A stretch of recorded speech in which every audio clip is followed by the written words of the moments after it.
안녕하세요. 티오입니다. 저희 우리 예쁜 삼순이도 같이 촬영을 한번 해볼까요? 지금은 새벽 6시경? 아이고, 7시 되기 한 몇 분 전이네요. 출근하기 얼마 전이네. 그럼 잠깐만 제가 촬영을 하겠습니다. 제가 교육 준비를 10월에 해서 지금 제가 여러분들 학습적인 거는 올려드리긴 조금 부담스럽고, 왜냐면 그 교육을 준비해야 되니까. 그러니까 이제 그 기간 동안 너무 텀이 길잖아요. 그래서 제가 초보분들의 그냥 에피소드 몇 가지. 오늘의 주제는 잡다한 이야기입니다. 근데 오히려 이런 것이 더 재미가 있죠. 그래서 그런 부분을 좀 안내를 해드릴게요. 제가 자고 일어나서 얼굴이 이 모양입니다. 이해는 해주시죠?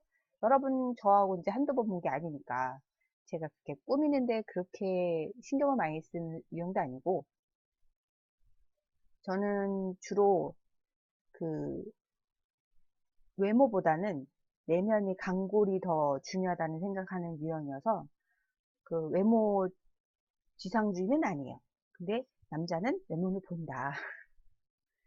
왜냐면 내가 보이는 거니까. 근데 나는 나를 보진 않아 별로. 상대방을 보지. 그렇지만 남에 대한 외출할 때는 예의는 차리죠. 화장은 기본하고 옷은 좀 깔끔하게 입으려고 하고. 한번 볼까요? 오늘은 그 마음의 준비를 하시라고 에피소드를 들어갑니다. 좋아요, 구독 눌러주시는 거 아시죠? 첫 번째 에피소드. 아파트 2월 너무 잔인한 달. 입사해서 뭐가 뭔지 모르고 시간이 지나갔대요. 원래는 2월은 경리한테 거의 치사량이 엄청난 업무량이 몰려와요. 왜 그런지 한번 읽어보면 알거든요. 부가와 재무제표하느라 시간이 너무 가버렸습니다. 내일 밤 10시까지 경력자 경리가 일을 코치하면서 하나까지 물어보며 혼나기를 쑥. 회의자료 나올 때 밤 1시에 완성된 나의 회의자료. 회의자료? 이 사람이 회의자료를 한다는 얘기는 아무래도 제 생각인데, 회의자료는 경리가 준비하는 거는 부관의 역사밖에 없어요. 실질적으로. 나머지는 소장님 권한이죠. 근데 소장님하고 관계가 좋아서 부수적인 거를 도와줄 수도 있어요. 뭐 복사라든가, 그죠? 근데 대체적으로 내가 소장이라 생각하고 내가 대표들 앞에서 발표를 한다고 생각하세요. 자, 저도 여러분한테 교육을 할 때는 이 자료를 제가 직접 만들어요. 왜? 내가 알아야 설명하니까. 근데 이거를 작성하는 거를 경리한테 넘겨버리면 본인한테, 특히 소장님들은 본인이 이게 어느 건지 어느 부분에 대해서 설명해야 될 건지 내용을 모르기 때문에 잘못 작성했다 얘기하고 경리를 와서 타박하는 경우가 있어요. 그럴 때는 경리는 최소한의 참견만 해주세요. 부가 내역서만 해주시고 나머지는 소장님이 하셔야 되는 게 맞습니다. 가끔 자기 업무를 이건 원래 경리가 하는 일이야 라고 좀 주는 경우가 있어요. 제가 예전에 같이 일했던 모 소장님께서는 회의자료도 경리가 한다. 근데 제가 그 전 소장님들을 경험을 안 해봤으면 모를까 제가 초보라면 그냥 깜빡 넘어갈 뻔했죠. 근데 그 소장님은 제가 초보가 아닌 걸 모르진 않을 텐데 원래는 경리가 회의자로 하는 거야 라고 얘기하는 순간 이 사람은 가까이서 안 되는 사람이구나 라는 생각이 들었어요. 자기가 해야 할 일을 남한테 떠넘기는 그런 유형이죠. 그리고 그게 잘못됐으면 경리한테 뒤집어 씌울 확률이 매우 높은 사람이에요. 여러분들이 인생을 살면서 그 몇 가지 경험상 했을 때 그 책 중에서 그거 아세요? 이런 사람 만나지 말자 라는 그 맙시다 라는 제목이 있었어요. 그 책을 보면 이게 그 인기가 있어서 그 한양대 교수님이 쓰신 책인데 실제적으로는 그 책이 뭐 남한테 책임을 떠넘기고 그 다음에 그 자기가 자기 내면의 본질을 보는 것 대신에 남의 책을 잡고 책도 읽지 않으면서 남의 책만 잡고 그리고 그 본인의 여러 가지 부당한 거 내가 실적이 별로 나쁘다면 그거의 원인을 자기보다는 외부적인 요인에서 많이 찾아내는 분들이 있어요. 근데 그게 각각의 사람들이 다들 조금씩은 갖고는 있죠. 나도 모르게 회피 경향이 있거나, 그죠? 알았죠. 그런 분들은 있어요. 근데 그게 이런 사람 만납시 맙시다라는 그 책을 보시면 사람의 두뇌 구조에 그렇게 책임감 없고 남트집 잡기 좋아하고 꼰대기질 있고 이런 것들이 다 들어있는 사람은 읽다 보면 누가 생각이 나요. 아, 이런 사람이 그랬었지 하면 그 사람하고 절대 다시 만나지 마세요. 그러니까 우리가 가끔 인생 살면서 불필요한 사람을 만날 때가 있어요. 근데 가끔 그런 분들이 만나자고 또 그런 분 또 자주 연락해요. 자주 만나자고. 근데 과감하게 잘라내세요. 인간은 사회적인 동물인 건 맞습니다. 혼자서는 못 살아요. 근데 나한테는 소중한 사람들이 항상 있죠. 그러지 않아도 이 많은 인간관계를 연유해 갈 때 이분들 사이에서 내가 모두 다 100% 나와 친해질 필요는 없어요. 그 모 대학의 해외 유명 졸업생들한테 하는 하버드인가 캠브리지인가 그 졸업생 중에서 명설을 하신 분이 있는데 이름은 생각이 안 나. 그분이 얘기했어요. 그분이 사업가거든요. 인생을 살면서 10명 중에 한 명은 나에 대한 관심이 있고 또 한 명은 10명 중에 한 명 관심 있고 그 중에 8은 나한테 관심이 없다. 그 중에 한 명은 난 죽어라 싫어한다. 그러니 인생을 살 때 남의 시선에 대해서 자기를 좌지우지하지 말라라는 그렇게 얘기하신 분이 있어요. 저 그 말에 적극 동감이에요. 특히 그 가끔 가다가 우리가 사람들을 만남에 있어서 한 번 만나보면 그 사람 느낌 좀 오는 경우가 있지 않아요? 물론 사람은 겪어봐야 안다 하지만 사소한 제스처, 말 하나, 단어 하나, 그리고 상대방을 배려하는지 안 하는지 그런 거 보면 이 사람의 살아온 경력이 어느 정도 눈에 보일 때가 있어요. 처음부터 그게 느껴진다면 그 사람 끝인 거예요. 그 정도 사람이니까 그런 사람 만나지 마세요. 특히 그 아파트를 취업하기 전에 여러 사람들을 만나려고 하잖아요. 인맥을 통해서 취업하겠다 하시는 분. 근데 저는 그게 인맥이 크게 도움이 되는 분들도 있겠지만 그거에 너무 의존하지는 마세요. 저는 인맥에 의존해서 취업한 경우는 아니었어요. 초보여도 이력서 넣고 그 다음에 그 문제 있는 단지라도 일단은 가셔야 돼요. 왜냐하면 초보들은 제가 늘 얘기했지만 문제 있는 단지밖에 갈 수가 없어요. 왜냐하면 그런 데는 급여를 작고 일이 힘들고 그래서 경력자리 안 오는 자리 급여가 작아도 일이 힘들지 않으면 경력자리 남아 있을 수 있어요. 왜냐하면 여유롭게 다니거나 아니면 터치를 받기 싫은 경우는 그런 자리에 남아 있을 수 있어요. 그러니까 내가 원하는 게 아파트가 모두 여유롭고 그 다음에 쉽고 그 다음 일량이 적고 그런 자리는 누가 꿰차고 있지 본인이 갈 자리가 아닌 거죠. 초보는 경력이 되기 전까지는 3D 일이 힘들고 개판이고 급여 작은 데 갈 수밖에 없어요. 더더군다나 집이 거리가 멀 수도 있어요. 그러니까 그런 거는 본인이 참고하셔야 됩니다. 이제 내용을 다시 들어가서 제가 봤을 때는 회의 자료는 본인이 이분이 초보일 가능성이 높다. 그 다음 연말정산에 2월은 연말정산하죠. 그 다음에 이익잉여금 처분. 이익잉여금 처분은 2월에 하긴 하는데요. 이거는 이익잉여금 처분 그렇게 어렵지 않아요. 규약 보고 계산에 맞춰서 금액 넣으면 돼요. 대신 근데 그게 금액이 큰 금액이 왔다 갔다 하니까 불안해서 본인이 못하는 거예요. 오히려 예산이 어렵습니다. 각 계정마다 금액을 책정해야 되는데 그게 그냥 책정이 되는 게 아닙니다. 나중에 예산은 따로 올려드릴게요. 이게 예산도 좀 자르다 보면 너무 오래 걸릴 것 같아요. 손대기 무섭습니다. 여튼 예산이 무섭습니다. 매일같이 시작된 야근에 시간 가는 줄 모르고 착잡한 나의 심정을 뒤로한 채 일을 했다. 과연 내가 여기서 버틸 수 있을까? 초보는 이런 고민 진짜 많이 하죠. 멘탈이 강하시면 극복하실 수 있어요. 그 다음에 고작 2년밖에 안 된 도구 격리였는데 어머 이분은 심지어 경력이 있었네요. 2년 있었어요. 그죠? 근데 문제는 도급은 노무를 안 해요. 제가 지난번에 초보에 대해서 얘기했죠. 인수인계 그런 부분 파트에서 제가 언급했습니다. 도급은 노무를 안 하기 때문에 격리 업무가 본연의 회계만 집중되어 있어요. 그러니까 본인의 급이 이 정도면 전표 입력하고 그죠? 이익잉여금 처분도 안 하셨대요. 해본 적이 없으시대요.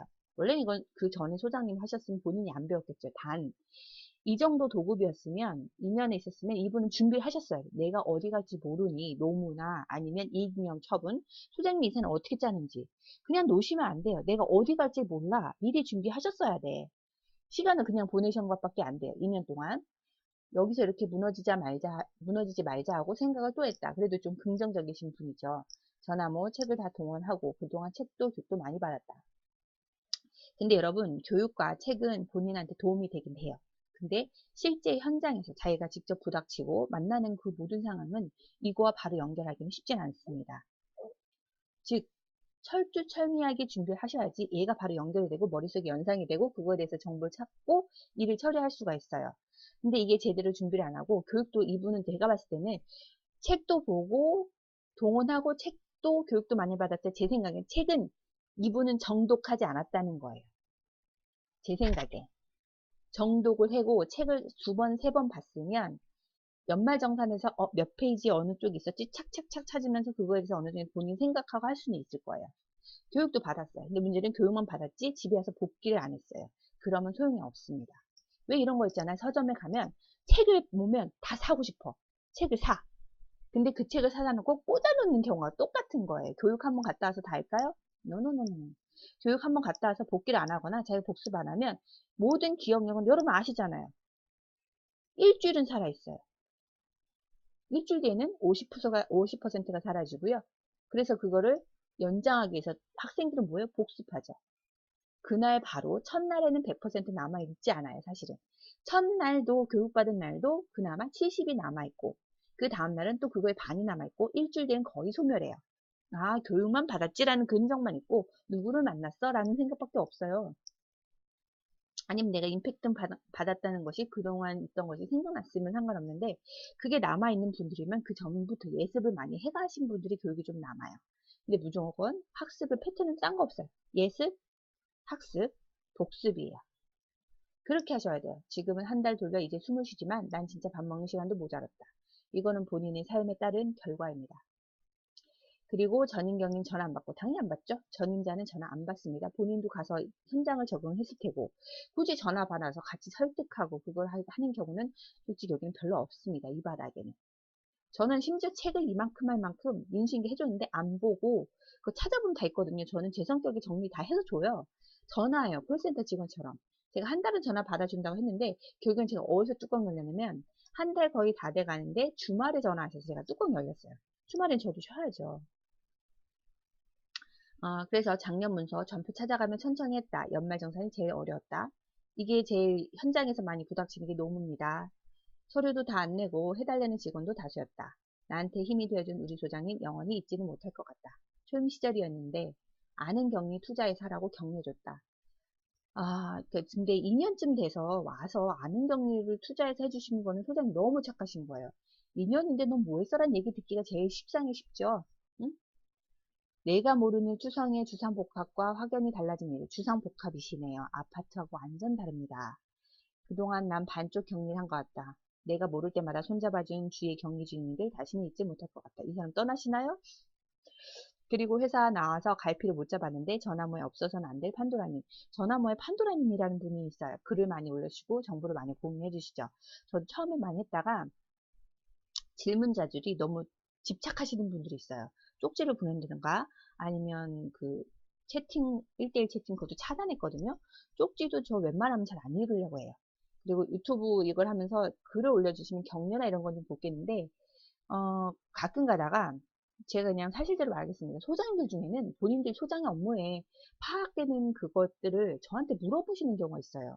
그럼 본인이 소장님들 같은 급에서 찾으셔야 되는데 제가 방송한다는 이유로 제가 모든 거 다 알다는 전제하에 저한테 질문하시는 경우가 있습니다. 근데 저는 제가 책임지지 못할 부분에 대해서 언급하거나 하는 거를 되게 조심스러워요. 그거는 각자 본인이 고민해야 될 것은 각자 책임지는 걸로 합시다. 그리고 나한테 큰 힘이 되었다. 전임 격리복은 없지만 전임 격리복 있는 거의 드뭅니다. 이런 건 기대하지 마세요. 현실입니다. 주위 사람을 잘 만나고 이 정도면 복 있는 거예요. 주위 사람 잘 만났으면 그게 복이지. 전임 격리까지 복을 받으려고 하는 거는 그거는 로또 마드 당첨 아니야. 로또는 너무 드물고 그 뭐지? 지나가다가 돈 줄 확률만큼 좀 적어요. 그럼 왔다 하시죠? 그 다음에 414대 이 정도는 괜찮습니다. 사이즈가 아파트로 가서 내가 일을 해내리라. 한 달 돌리기 숨을 쉴 것 같다. 내가 안 해본 급여 계산도 난 너무 어려웠다. 도급은 이래서 문제예요.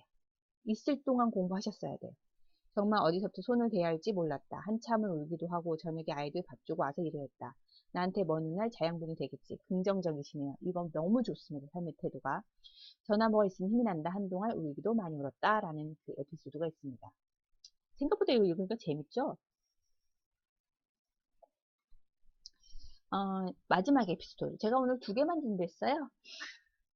출근해야 되니까. 저도 정규 직원이 있습니다. 중간 정산 날 때 정기요금. 저 진짜 완전 초짜에 홍진 ERP 이거 준비하셔야 돼요. 홍진 ERP 프로그램을 모르시고 가면 프로그램 이해하는데도 시간이 걸리는데 진짜 준비를 안 하고 가시면 하루가 진짜 길어요. 시간이 어떻게 가는지도 모르면서 한순간 한순간이 심장이 쪼여와요. 그죠? ERP 배워본 적도 없어서 독학하고 있거든요. 자, 그러면 제가 홍진 ERP 독학할 수 있는 방법을 안내해 드릴게요. 제가 나중에 사이트나 뭐 이런 거 알려드리면 거기 교육용 모듈을 쓸 수 있는 부분이 있어요. 그 공동주택 ERP 회계 자격증 뭐 그런 게 있어요. 제가 나중에 그거 좀 정리해서 알려드릴게요. 그러면 교육용 모듈을 쓸 수 있어요. 대신 근데 현재하고 좀 달라. 왜냐면 거기는 소도요금이 단가 처리가 돼 있다든가 몇몇 계정은 이름이 다른 경우도 있고 그리고 이게 그 한국 전산주택 무슨 협회인데 제가 가봤어요. 강사 자격증 때문에 자격을 따러 강사 인큐베이팅 가서 봤는데 거기는 이사님이 혼자 모든 것을 거의 관리하다시피 해서 이게 처음에 만들었을 때 신경 썼지만 그 뒤에 이 책이 지금 업데이트 되거나 현재 아파트 기준으로 또는 공동주택관리법 기준으로 얘가 이렇게 업로드 되진 않았어요. 그게 조금 단점이에요. 그거를 너무 맹신하고 하시면 안 되고 참고로 연습하시긴 좋다라는 것까지는 말씀드릴게요. 저 완전 초짜 홍진 ERP 연습하셔야 됩니다. 없어서 독학하고 있거든요. 정 안 되면 학원 가시면 됩니다. 우리나라에 그 학원 있습니다. 아파트. 그리고 프로그램 전산을 가르쳐주는 프로그램 컴퓨터 학원에서도 아파트 교육을 해줘요. 그것도 홍진 ERP 그 과정으로. 그러니까 뭐 대신 거기는 컴퓨터는 아파트 기초 회계에 대한 개념이 없이 프로그램 모듈을 주로 설명하니까 그게 뭐 장점이라면 장점일 수 있겠지만 만약에 내가 전혀 모르고 이직을 한다 하면 그걸로 하지 마시고요. 그냥 아파트 격리 전문 학원을 가세요. 그게 제일 나은 것 같아요. 제가 일하는 오피스텔에서 전출하는 세대가 있어서 오피스텔이 앞으로 좀 다르네요. 중간 정산 여기는 오피스텔은 그러니까 전출 전입이 되게 많아요. 이게 업무의 반이라고 보셔도 돼요. 정신이 없어요. 그리고 그 사람들한테 거의 중간 수납을 받죠. 그런 경우 때문에 부가계도 제가 신경 쓸 게 많아요. 중간 정산 해줘야 되는데 정교금이나 수도금 어떻게 계산해 넣어야 될지 모르겠다. 이전 담당자 인수인계 없이 그냥 나가시는 거예요. 이런 게 바로 정설입니다. 그냥 나가세요. 왜냐면 아파트나 오피스텔이나 일하는 상황이 그렇게 편하고 좋아 보일지언정 이들은 이직이 매우 높아요. 이해 가시죠? 직원들과의 불화, 상사에 대한 괴롭힘, 또는 나의 능력 부족으로 이런 식으로 하면 이제 이직이 높아요. 그렇기 때문에 그 전임자가 어떻게 회계 처리하는 것도 개판될 확률이 높습니다. 그러니까 기본적으로 공부를 해 놓으시지 않으면 어디 가서도 나의 멘탈은 털기 마련이에요. 즉 인생은 공부하셔야 돼요. 내가 태어나서 그냥 태어났지만 내가 어떻게 살아가는 방향을 가지고 내가 어떻게 강단 있게 나가는 거는 내가 선택하셔야 됩니다. 주위에 누구를 만날 생각을 하신다는 그 의지 자체를 일단 버리시고 인생은 강하게 크셔야 됩니다. 그리고 제가 아까 말씀드렸다시피 피해야 될 인사 사람들 있잖아요. 그죠? 그런 사람들은 그 책에서 보면 세 가지가 있었는데 첫 번째는 피해를 주는 사람, 두 번째는 도움이 안 되는 사람, 세 번째는 배울 게 없는 사람. 피해 주는 사람은 사람이 본능적으로 느껴져요. 아, 저 사람은 좀 피해를 주는구나. 남한테 피해를 주는구나. 그 다음에 도움이 안 된 사람. 그냥 그저렇게 만났을 때 그동안 뭐 그 순간은 재밌을지언정 도움이 안 되는 건 남한테 피해 주지도 않고 그 다음에 나한테 터치하지도 않은 사람. 근데 그 문제는 뭐냐면 이 사람들과 만날 때는 나의 에너지와 시간과 돈이 든다는 거죠. 저는 그런 비효율적인 만남을 싫어합니다. 그냥 봐서 아니다 싶으면 저는 잘라요. 그래서 친구가 많다고 좋은 게 아니에요. 인맥이 많다고 좋은 게 아닙니다. 만약에 본인이 에너지가 있고 본인의 키퍼의 능력이 있다면 굳이 그 사람들과의 쓸데기 없는 만남은 과감하게 정리하세요. 왜 내 시간을 그런 쓸데없는 데 투자를 합니까? 저는 그거는 좀 반대입니다. 그리고 배울 게 없는 사람이 좀 중요한데요. 왜 배울 게 없냐면 자 보세요. 나 피아노 배우고 싶다. 그래서 학원을 등록해서 일주일에 2번. 그럼 친구가 얘기하죠. 얼마야? 한 달에 10만 원? 야야야 그걸 음식이나 사 먹어. 하지 마. 이렇게 얘기하시죠. 그러면 의지가 꺾여요. 그게 문제가 뭐냐면 나는 무엇인가 가고 싶어 하는 방향을 이 사람이 꺾어버리면 그 사람은 그냥 자기 현실에 안주하는 스타일이잖아요. 그럼 그분한테 물듭니다. 나의 매력도가 점점 떨어져요. 긍정적인 것도 떨어지고 그 다음에 에너지도 떨어지고 제일 중요한 거는 이런 분들은 만나지 마세요. 과감하게 잘라내시고 내가 배울 수 있는 사람 이 누가 있는지 긍정적이고 파워풀한 사람이 있는지를 그런 사람들을 만나셔야 돼요. 그러려면 어떻게 해요? 지금 있는 사람을 쳐내면 외롭잖아요. 새로운 사람들을 만나세요. 새로운 사람들 만날 중에서 분명히 쳐낼 사람이 있습니다. 그 중에 드물게 보석 같은 사람들이 있어요. 그런 사람들하고 만남을 영유하시는 게 제일 좋습니다. 그래야지 나의 삶에 대한 태도나 긍정적인 거, 특히 나이 드시면 우울증 생기잖아요. 그런 것도 확 줄어들어요. 특히 여자들은 나이 들수록 친구와의 관계가 매우 중요하기 때문에 남자분들도 마찬가지죠. 근데 그 남자분들은 그 친구와의 관계를 유지하는 데 매우 중요하게 여겨요. 근데 저는 그게 아니에요. 유지가 중요한 게 아니라 처음부터 잘 선택해야 된다. 그래야지 이게 유지가 쉽다. 그리고 이 유지하는 그 자연스럽게 유지가 되는 거는 나의 능력이고, 그죠? 내가 매력 있는 사람이면 그 사람도 나를 계속 유지시켜 줍니다. 유지가 어렵다는 것은 내가 매력이 없기 때문에 상대방이 나를 쳐내는 거예요. 응? 자, 이제 여기는 중간 정산에서 제가 교육용으로 강의를 올려놨기 때문에 구구절절하게 설명 패스. 제가 여기 에피소드를 알려드린 이유는 프로그램에 대해서 아셔야 된다라는 얘기예요. 첫 번째 거 에피소드는 노무를 전혀 몰랐다. 그리고 이 두 분에 대한 에피소드는 제가 동의를 받고 교육 때 한번 했던 겁니다. 전화모 교육 때. 제가 교육 때는 몇 가지 에피소드 좀 해드려요. 그러니까 교육이라는 게 너무 단순하게 처음 A부터 Z까지 이론과 실무를 해도 이게 중간에 정신이 멘탈이 멍하게 날아갈 때가 있죠. 그럴 때 초보들 에피소드나 실제 실무 사례를 들어보면 더 확 와닿아요. 왜? 내가 닥칠 수도 있으니까. 오늘은 여기까지 하겠습니다. 우리 삼순이도 인사할까? 주도 삼순이? 삼순이도 인사해요. 안녕. 우리 집 강아지는 할머니입니다. 나이가 많이 먹었어요. 빠빠. 오늘 좋은 하루